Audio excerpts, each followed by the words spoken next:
Okay.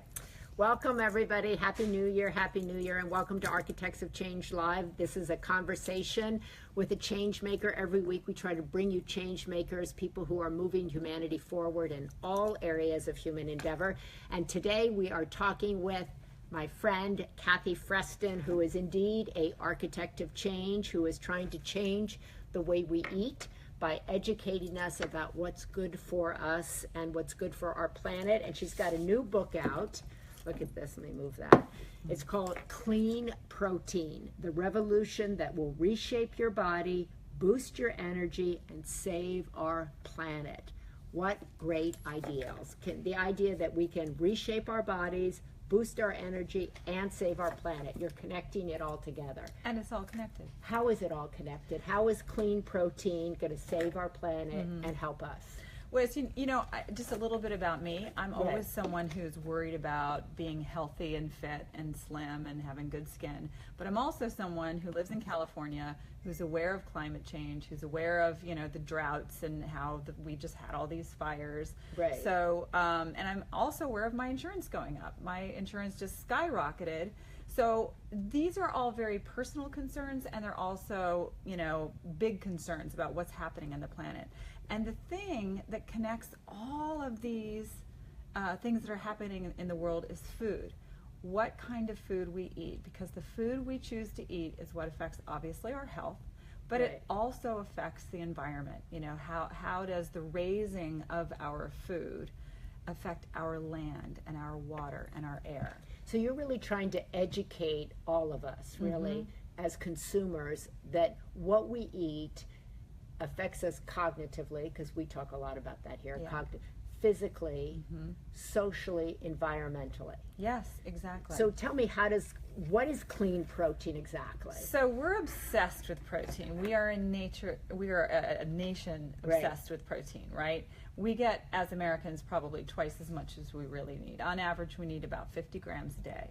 Okay, that was a question from Pamela Miles, that how much protein do you actually need on a daily basis? Yes. So what do you say to Pamela? For women, it's about 48 grams, and for men, it's about 52 grams, maybe a little bit more if you're super athletic, but on average, about 50 grams, and that's really easy to get.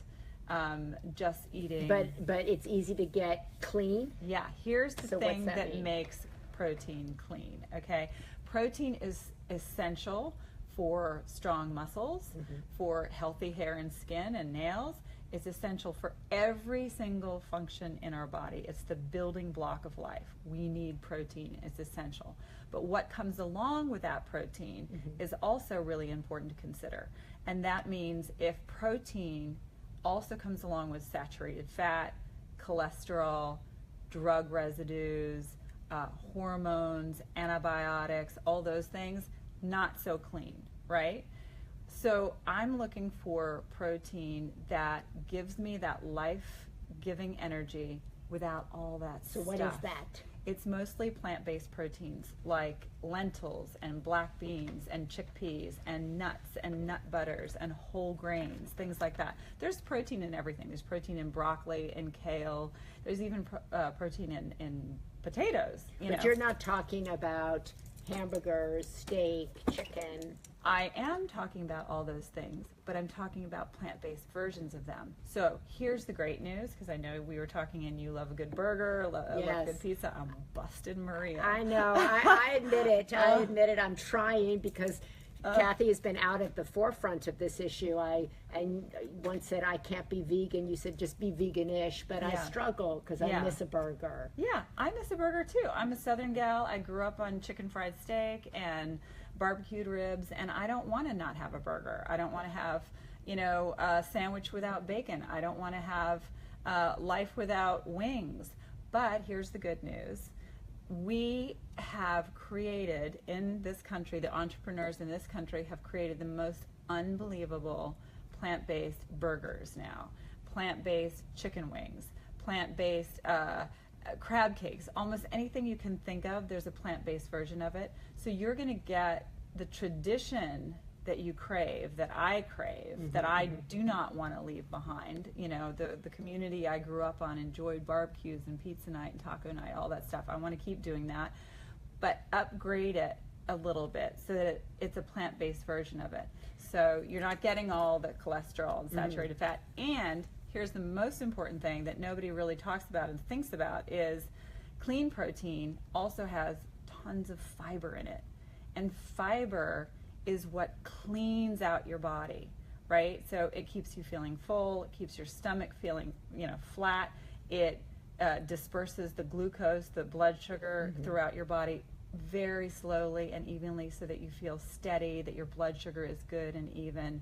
Fiber is like this miracle that instead of saying, but where do you get your protein, we should be saying, but where are you getting your fiber? So what is different? You've written lots of books already, right? Kind of trying to push us down this path. What's different, do you think, that you're advocating now that you've learned lately that's in this book that you didn't know before?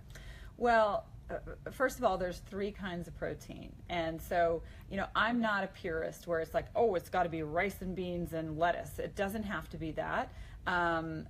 It can be as comfortable as you want it to be. So there's 3 kinds of clean protein. There's the whole foods like grains and beans, lentils, anything that grows in the ground or on trees. That's clean protein. That's clean, simple, fresh food, right? There's also the alternative meats, and that's the plant-based chicken and sausage and burgers and all that stuff. So that's the enjoyable part of this thing. And then there's this upcoming food called clean meat. And that is actually a real game changer. It's not available on the market yet, but it's going to change our lives. So in what way? You were telling me, have I tried Beyond Burger? That is available, right? Yeah, that's out there. Something else. That's made out of pea protein, and it's super high in protein, great on fiber. So all of that stuff is wonderful.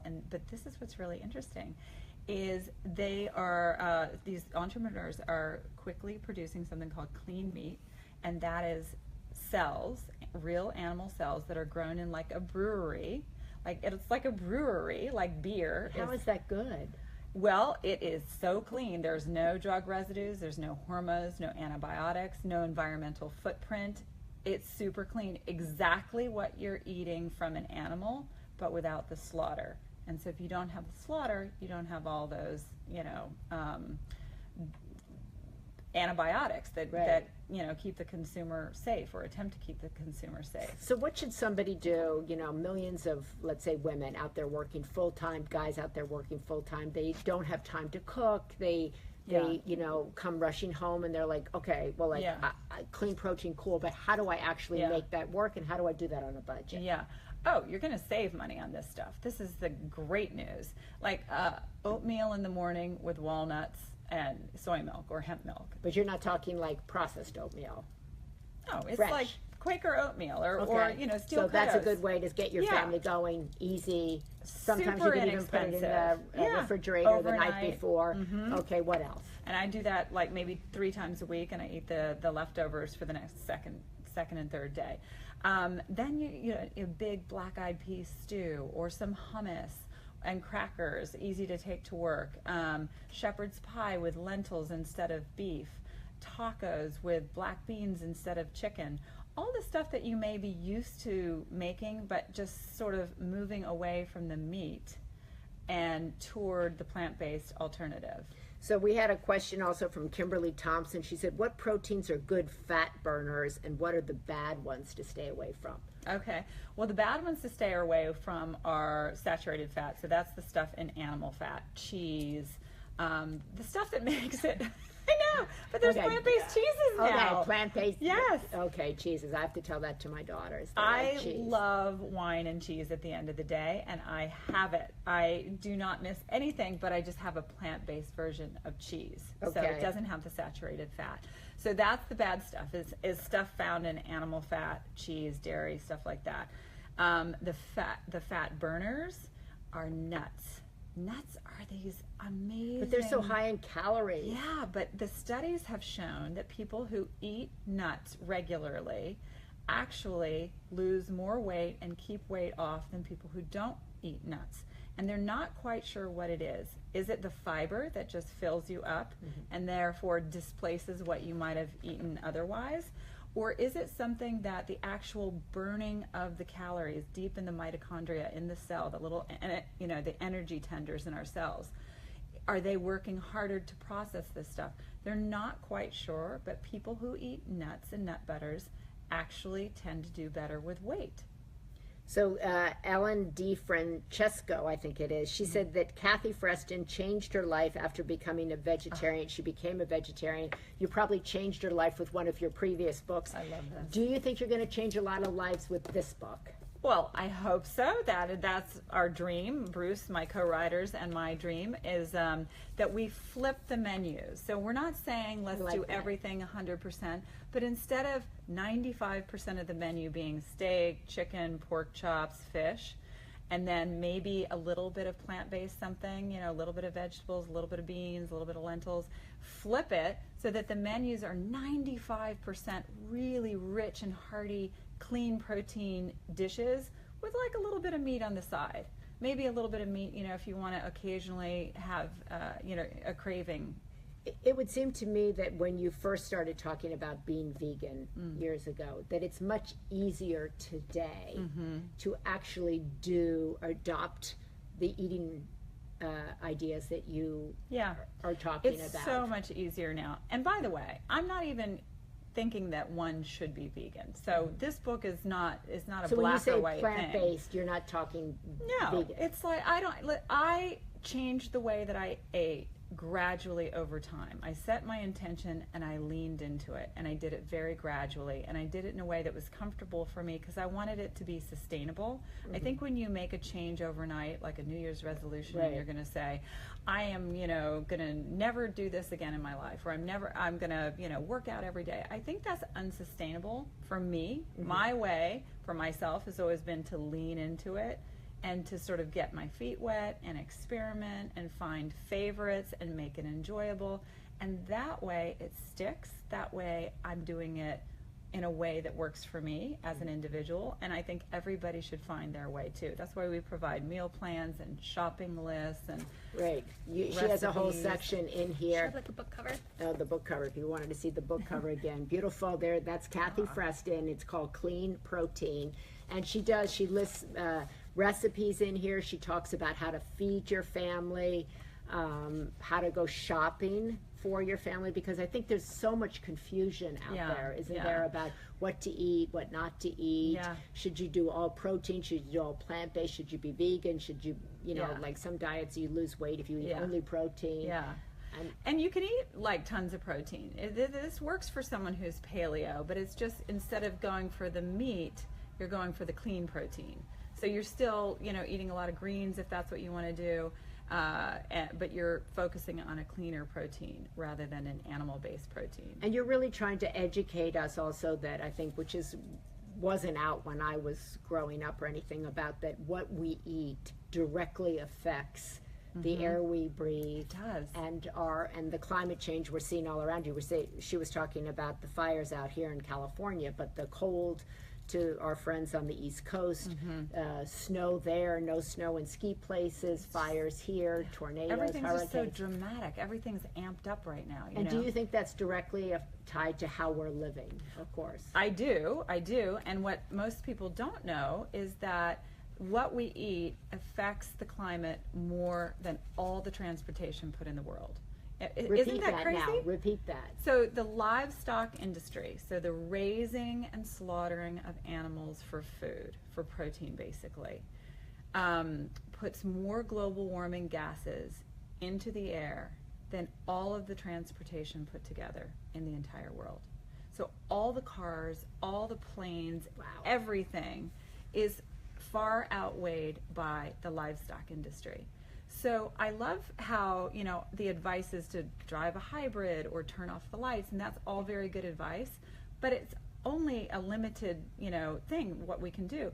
But if we change the way we eat and we move away from animal protein and toward clean protein, just like we're moving away from the old energy sources and toward clean energy, we're moving away from the old protein toward clean protein. That's very good. That's very understandable, and I think it's a great analogy. So that if you think about unplugging your devices, or or driving an electric car, you're really making the analogy to go away from the way perhaps many of us were raised, from that protein to a clean protein, that it's not only better for your health and then the health care of our nation, the health of your family, but it's also for the health of the air we're breathing and the environment. Yeah, because livestock, not only does it create all those global warming gases, but it pollutes the water. It sucks up, you know, the great majority of water used on this planet is to give it to livestock.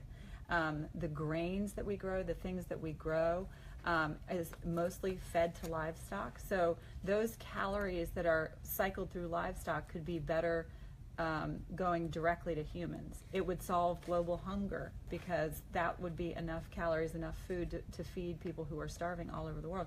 So this sort of clean protein movement doesn't just serve us, our personal well-being, our health, you know, being strong and slim and all that, but it's also good for global poor. It's also good for the land and the water and the air.